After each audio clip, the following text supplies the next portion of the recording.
နဲ့ပြန်ရေးကတွေးစားရမလွယ်ပါနဲ့ဒီရှာတစ်သက်ပံဝေးကြဆွေးရမှသိကြတယ်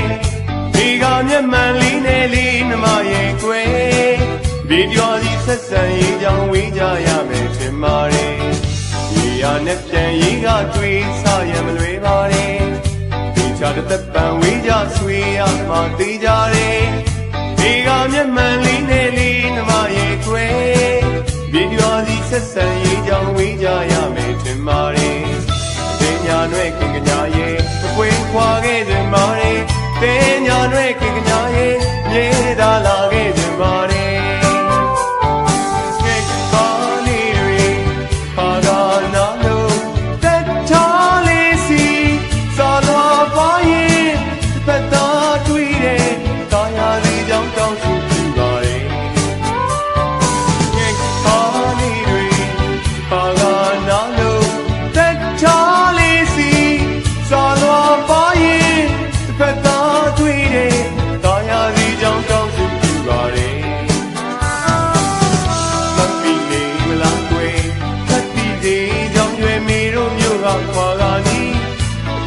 No sé